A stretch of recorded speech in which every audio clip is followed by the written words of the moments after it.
Hello friends, this is Adam with Movie Guy 365, and today I'm going to review the Blu-ray and 4K exclusive Best Buy Steelbook of Rian Johnson's Knives Out.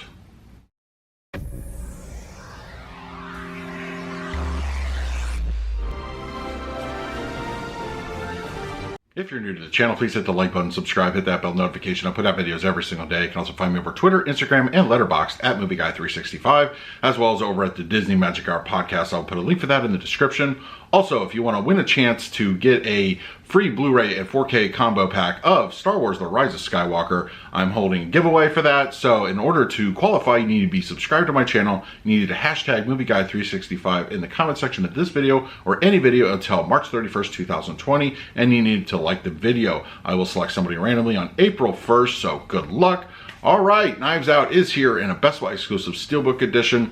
I'm very excited to do the unboxing for this one. Now, I'm going to give you a fair warning. There is going to be a spoiler aspect, believe it or not, to the Steelbook edition. There's a little bit of an Easter egg on that one. So what I'm going to do is I'm going to do the normal unboxing, and then I will let you know at that point in the video when the spoiler is. So if you haven't seen the movie, you might want to just skip that part and just go right into the review of the picture quality audio of the Blu-ray and the 4K disc.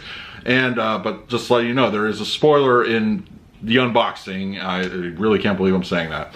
But anyway, so we're going to talk about the picture quality and audio. Chapter times are going to be right over there for the Blu-ray section and the 4K section. So, all right, let's dive right into the unboxing. All right, we have the Knives Out Steelbook here. And once again, as I mentioned earlier, the end I will just going to show the Steelbook, and then we'll get on to the spoiler aspect of the Steelbook. I never thought I would say that, actually. Anyway, so here we go. It's got a nice cover, front and back. Now it is got a plastic cover also, so you take that off, and then you have, of course, there, really nice image artwork, Knives Out spine. All right, so interior is just, you know, it's just the Knives Out logos. Okay, so, all right, so here's the Steelbook as it is. Now, if you don't want to be spoiled, go ahead and skip ahead to the actual review portion. So, I'm assuming if you're still here at this point, you don't care. So, all right, here we go. So, as I mentioned, it does have a slip cover, or, you know, kind of a plastic slip cover. But, if you put it on backwards, like this, look at that. So, I thought that was extremely cool kind of a thing. I just love it. I think it's awesome. Of course, it does spoil the movie to a degree. So, but yeah, like, you know, as it comes naturally, it's on the front, so it doesn't really show anything.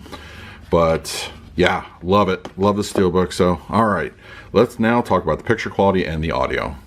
Okay, so the Blu-ray picture quality I think looks really, really nice. Now, I'm certain that Rian Johnson, as director of photography and cinematographer, all had like a specific vision in mind. And when it ports over to the Blu-ray side, I think for the most part, it handles that vision fairly well. Black levels can be a little elevated at times, nothing to really worry about, but there are several nighttime scenes, so it's going to, of course, highlight it if you're particularly looking for it. Detail looks good. No real areas of softness here and there, just a little bit, a couple scenes here and there, but nothing really you've got to be looking for it. But for the most part, it looks good in that aspect. Color levels are okay. I would say, more natural. They look good. A little bit of neutral tone to it. Even some of the bright costuming, some of those kind of color pops, they're a little bit more on the natural side, but they look good. For the most part, I think the film was shot extremely well. It was going for a certain look, and I think on the 1080p disc, it absolutely achieves it. So I'm very happy with the results on the Blu-ray.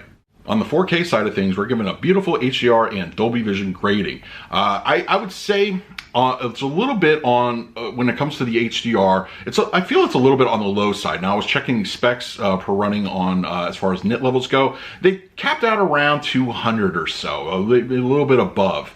So for the most part, this is not going to be something that flourishes with pure HDR or Dolby Vision.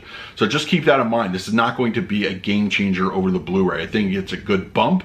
You're definitely, I feel, getting your money's worth. But if you're looking at something that's going to, like, you know, pop in your face, you're not going to get that here. here. Once again, as I mentioned over on the Blu-ray side of the picture, this was director's intent. This was how it was shot. This was how it was filmed. So it's going to have a certain look to it. And I think it was very kind of wise to actually restrain the HDR. And now when it comes to black levels, I think they're very nice and deep. I didn't have any problems in that aspect. Level of detail also looks great.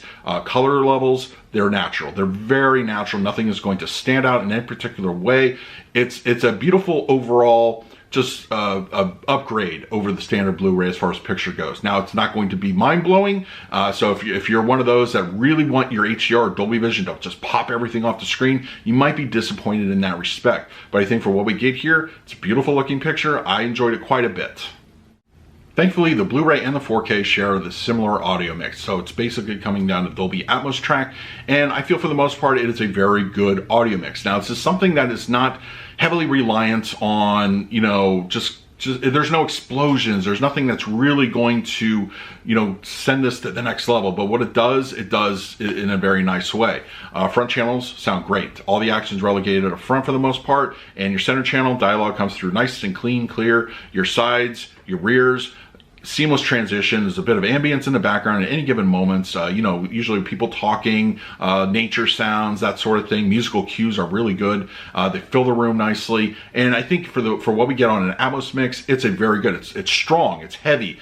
It has some weight to it. Unlike, you know, when you look at some Disney titles on 4K format, they feel a little light in that respect. But here, it's a full sound stage. Everything sounds good. Discrete channels are doing what they're supposed to do. A little bit of action on the height speakers, but not a whole lot. You really have to be listening for it. If everything's tuned in properly, you should catch those little discrete noises here and there. But yes, the Atmos mix sounds good. I'm very happy with the results here. So yeah, I'm just excited. This is a good disc. Absolutely worth checking out. Now, let's talk about the final scores. So for the Blu-ray picture quality, I'm going to go ahead and give this one a B+. I think that the elevation of blacks really kind of dings it a little bit more than it should, but it's still overall a very beautiful looking picture. It's natural. It is probably what was exactly intended direct from the director. And as far as the limitations of 1080p go, this is, I think, one of the best looking ones you can hope for for this particular film. I'm going to go ahead and give the 4K picture quality an A-. It's not, you know, once again, it's director's intent. This is not something that's going to blow your TV away as far as HDR Dolby Vision goes, but it's still a nice looking picture. It's a noticeable upgrade over the Blu-ray, and I think you'll be very pleased with the results. Audio mix, I'm going to go ahead and give that one a B+.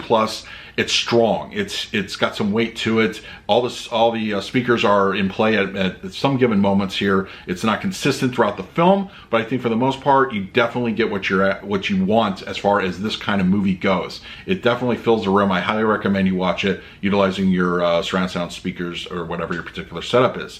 So that's my review of the Steelbook edition of Knives Out. Let me know in the comment section what you thought of the film and which version did you pick up. In the meantime, please like, subscribe, hit that bell notification. I put out videos every single day. So until next time, this is Adam with Movie Guy 365. I will see you at the movies.